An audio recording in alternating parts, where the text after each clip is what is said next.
Hello, welcome to today's edition of Caddy's Corner, wherever I am today. It's Wednesday. Off to Montero's to bartend. I'm actually going to stop by the fruit and veggie stand that's near Montero's so I can grab some food for myself for the next few days. I've been doing a little better on having food at home, and I am enjoying that and want to keep working on that practice. It is a little easy in New York City to actually grab some to-go things to have a little bit fresh food that you don't actually have to prep and make, because delis will have salad bars, and there's a lot of really well-priced but high-quality meats around. So anyway, that's what I was working on today. I've been leaning in a lot to work on the word of the day we're going to use is integration, and I used to say coalescing because that was it's the making the stew of things and pulling stuff together. And integration is a specific psychological term, though, that's used in regards to, I don't know, ask Mr. Google, he'll tell you the specifics of it. But it's an important component in recovery to take the lessons, I say this stuff all the time, right? Get the lessons out of it, overcome the trauma, see it for what it really was, have some acceptance and compassion about that. Excuse me, the wind just picked up. I do want to show you this though. This is the, oh, there it goes. Got this great, after that gray and dark and rainy day that then turned into snow in the middle of the night and then all disappeared today. Got this beautiful sun cutting through some very large puffy clouds with a blue background, and it's quite beautiful.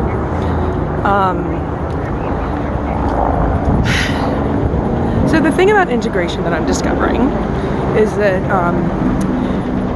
if you can think back to a time in your life when you were younger and you were still kind of developing how the world works views, you were raised in a certain type of family, so you thought, a romantic relationship goes this way.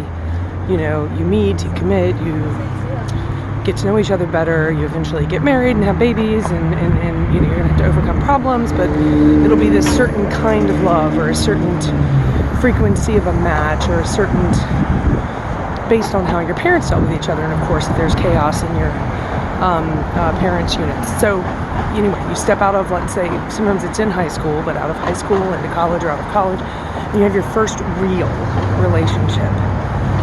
Usually a very deeply passionate love, which therefore makes it a possessive love.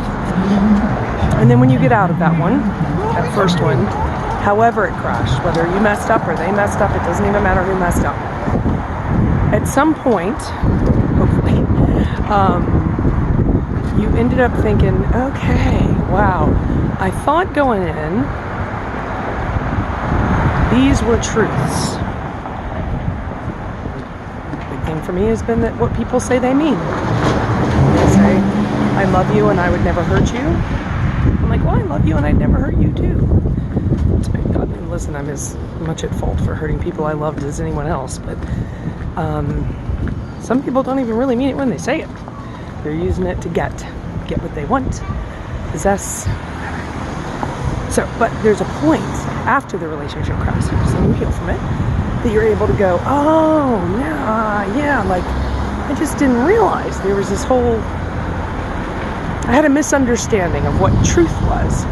And so the next round that you go into with a relationship, you go understanding, and you have a boundary, and if someone immediately tries to cross it, like tell you what to wear, yet pick a fight with you about your weight, you're like, nope, went through this before. It's at least a marker point for a pattern of bad behavior to me, and it doesn't even have to be that big and dramatic, and just be something that, like, you like to be outside on the weekends and they like to be inside on the weekends. You're like, well, I tried that before and that didn't work out, so I'm not going to do it again.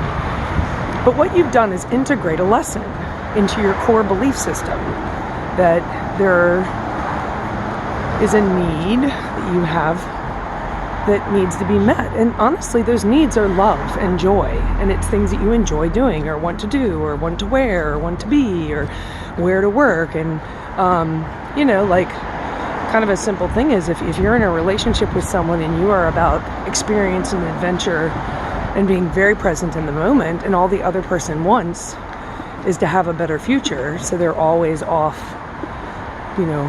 hoarding like a little squirrel because wintertime's coming, more money and more prestige and more power, then there's just always going to be a mismatch to how you want to live each day. But it's the integration of the lesson that matters. So I'm sure you can think back into a situation in your own life where I think for me, I took the wrong lesson away. I was like, alcohol. I was with an alcoholic before I met my husband. And I learned a lot of lessons from him because it was a vicious spiral of addiction. And today in Brooklyn in 2019, I look up at the sky and I say blessings to you, John, because about a decade ago, he took his own life. And that broke my heart, even though we hadn't talked in probably a decade. That aside, though, I learned a lot of lessons from him that I put into the category of alcoholism. I was young, I was immature, I didn't quite see what the whole pattern was, and I really, quite honestly, had a lot of bad spiraling patterns myself. But the real truth of the matter is that the problems that we suffered through together, that is how I shall say it, were because of addiction. Alcohol was the medium, but addiction was the problem. So it's only in going through what I've gone through in the last, we'll say 5 years, do I recognize. And honestly, this is so important to me that I'm going to show you this. I'm letting a bus, I could have said, see, gotta go, see ya, bye, and hung this up. But honestly, I'm not quite ready to quit talking. So I'm going to keep talking. Let's see if I can get this guy. See, if I move my head, it changes the light. If I put my head back in, it adjusts. I'm learning my phone. I didn't integrate the right lessons from John. And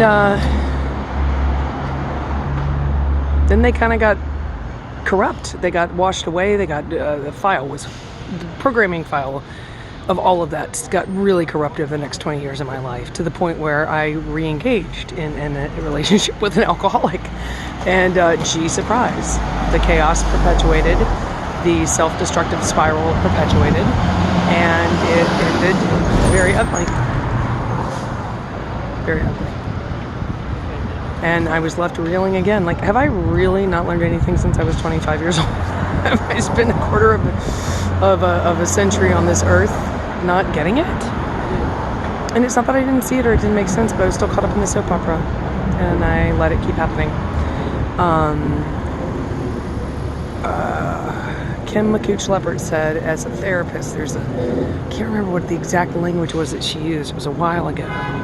Something to the effect of, like, you will continue to repeat a trauma, and if that trauma doesn't appear for you, you will create it until you sort out why it happened, recover from it, take the lesson, and move on. So I guess that the final step of that is integration. You have to integrate it into your daily life, your thought processes, and your decision making. And hello, boundaries. Let's make some I statements, So I've met some people at the bar, and they're perfectly fine folk, and I have kind of fallen in love with them as humans, and I think their spirit is beautiful.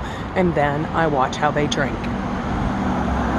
Now, I'm not here to call anybody an alcoholic. That is your choice to make. And I don't even know if that word even really has a definition to it, because there's so many different kinds of letting booze control you. But this much I know, certain types don't suit me. So, boundary. And it doesn't need to be discussed because it's integrated. It's a lesson I've learned. So anyway, now this bus I'm going to catch because it's a limited and it's going to do like 6 stops until I get off. So, thanks for joining me again in Caddyland. My hope for today is that you're integrating all the lessons you've ever learned in your life. And sometimes we got to go back and look at the ones we learned in junior high and high school because they were wrong. We were wrong. We were too immature to know better. We were 25. I was probably wrong about a decision I made last week, and I'm going to try to get better this week. So the question for the day is, what do you need to integrate? where's the repeated pattern of something bad that keeps happening that you need to let go? All right, here comes the bus. We'll do it again tomorrow. Bye.